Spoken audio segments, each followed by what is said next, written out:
بسم الله الرحمن الرحيم الحمد لله رب العالمين والصلاة والسلام على أشرف الأنبياء والمرسلين حبيب قلوبنا أبي القاسم مصطفى محمد اللهم صل على محمد وعلى أهل بيته الطيبين الطاهرين المعصومين الذين أذهب الله عنهم الرجس وطهرهم تطهيرا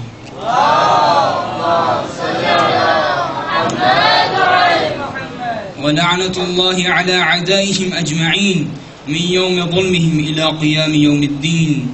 أما بعد، فقد قال الله تعالى في محكم كتابه المجيد وفرقانه الحميد وقوله الحق: بسم الله الرحمن الرحيم وما خلقت الجن والإنس إلا ليعبدون. صلوات.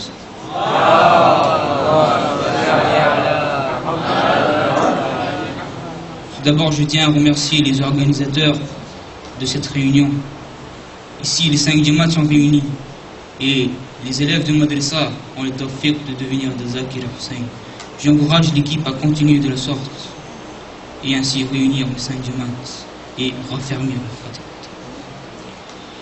Chaque personne s'est posé la question suivante au moins une fois dans sa vie: pourquoi suis-je venu au monde?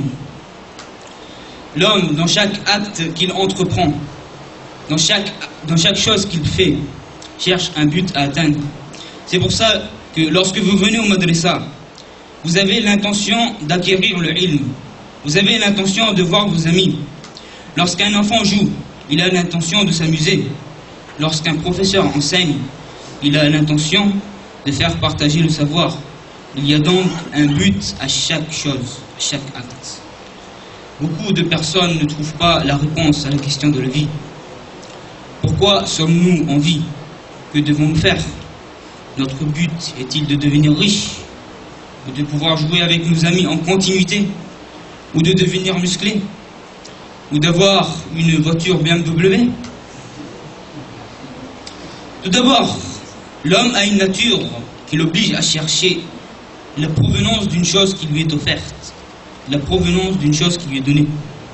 En effet, si vos parents vous disent que quelqu'un a donné ceci pour toi, vous allez vous questionner. Vous allez questionner vos parents. C'est de la part de qui? De la même manière, l'homme se demande d'où il vient. Certains disent qu'il vient d'un singe, mais qui a créé le singe? D'autres disent qu'il vient de leur mère, mais qui est le créateur de cette créature qui est la mère? D'autres disent que tout s'est fait par hasard. Mais comment un hasard peut-il façonner un homme si parfait? L'homme se demande aussi donc pourquoi il est en vie. Nous les musulmans, nous avons la religion islam. Allah subhanahu wa ta'ala répond dans le Coran à ces deux questions. Allah dit: وَمَا خَلَقْتُ الْجِنَّ وَالْإِنسَ إِلَّا لِيَعْبُدُونَ. Allah dit: je n'ai créé les djinns et les ins que pour qu'ils m'adorent. Donc nos deux questions sont répondues. D'où nous venons? Nous venons de Allah. Et quel est notre but? Notre but est de l'adorer. À présent, voyons la signification de l'adoration. Qu'est-ce que le ibadat? Est-ce le fait de rester 24 heures sur 24 sur le musalla? Certainement pas. L'adoration d'Allah, c'est le fait déjà de remercier Allah, ensuite de penser à lui tout le temps, car il est notre créateur, et enfin de faire bon usage de ce qu'il nous a donné. Je vous présente juste un exemple. Pour les oreilles, nous devons faire bon usage de ces oreilles. Avec ces mêmes oreilles, nous pouvons écouter Sawt al-Qur'an, la voix du Coran. On peut écouter les doigts, on peut écouter les hadiths et qui ça. On peut acquérir le savoir grâce à ces oreilles. Mais avec ces mêmes oreilles, on peut faire des péchés. Allah a donné la liberté à ses créatures. Nous qui sommes humains, Allah nous a doté de la raison. Est-ce qu'avec ces oreilles, nous devons écouter de la musique? Surtout, nous ne devons pas oublier de remercier Allah. Car quand quelqu'un nous rend un service, c'est logique, c'est naturel de dire merci. Et si vous ne le dites pas merci, celui qui vous a rendu le service, il va dire que celui-là, vaut mieux pas le rendre au service la prochaine fois. Allah est Rahman, il donne ses bienfaits à tout le monde. Que quelqu'un soit kafir, que quelqu'un soit musulman. Ceux qui sont dotés de la raison savent qu'il faut le remercier. Bien sûr, nos remerciements ne seront jamais suffisants. Mais nous devons faire quand même le mieux. Ibadat, c'est donc plein de choses. Comme je l'ai dit, ce n'est pas de rester 24 heures sur 24 sur le musalla ou de passer tous ces jours et nuits dans le masjid. En effet, vous remarquerez que si vous parlez que de la religion, à un moment vous allez vous lasser. Ceci est la vérité. Donc, il ne faut pas se limiter. Ibadat, c'est plein de choses. Ce n'est pas seulement faire Allahu Akbar, Allahu Akbar, Allahu Akbar. Enfin, je vais vous présenter le message que je voudrais que vous n'oubliez pas de mon majlis. Réfléchissons à chaque chose que nous faisons. Ceci est une chose très importante. Par exemple, pour le ibadat, il ne faut pas le faire aveuglement. C'est pas parce que nos parents nous disent que allez faire namaz que nous allons faire namaz. Nous allons réfléchir. Qu'est-ce que le namaz? Il faut aller découvrir ce trésor. Le namaz, c'est quoi?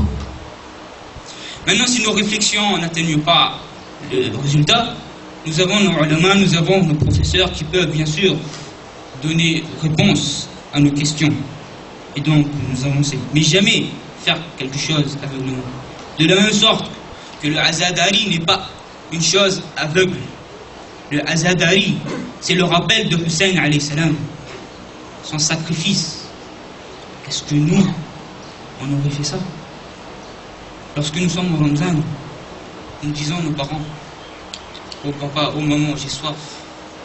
À Karbala, ce n'était pas une question d'aujourd'hui. Karbala, c'était une question de 3 jours. Pour le ibadat, je vous présente 3 raisons. Il peut y en avoir bien sûr d'autres. Tout d'abord, le ibadat d'Allah. Pourquoi? Allah mérite le ibadat. Je ne veux pas faire l'ibadat d'un homme, car l'ibadat a des défauts. Il n'est pas parfait. Je ne peux pas non plus faire l'ibadat des ma'asoum, car ils ne nous ont pas créés. Le seul qui a toutes les qualités, c'est Allah. Il n'y a personne d'autre. Le seul et le unique, Allah subhanahu wa ta'ala. La deuxième raison que je vous présente, c'est le fait qu'il nous a créés. En effet, il a établi plein de choses pour qu'on puisse vivre. Par exemple, l'air. Avons-nous réfléchi un jour? Qu'est-ce que l'air?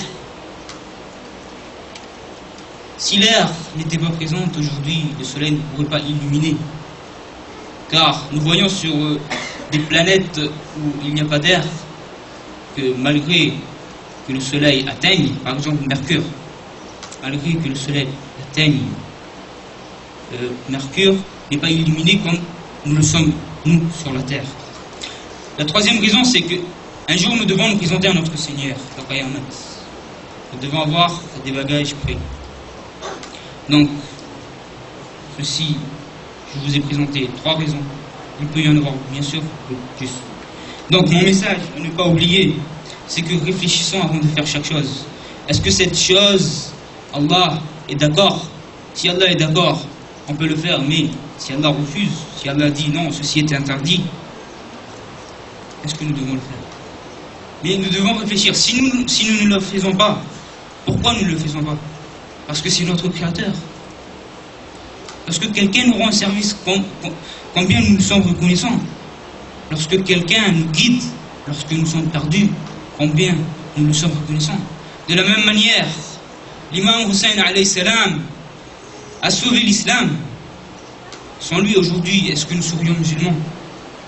Ce Ramir Hussein, c'est une force incroyable. Et c'est pour cela que faire ziyarat a un tellement grand bienfait, un grand sawab. En effet, l'imam Hussein aussi, lorsqu'il s'est sacrifié, avait une raison de le faire. L'imam Hussein ne l'a pas fait aveuglément.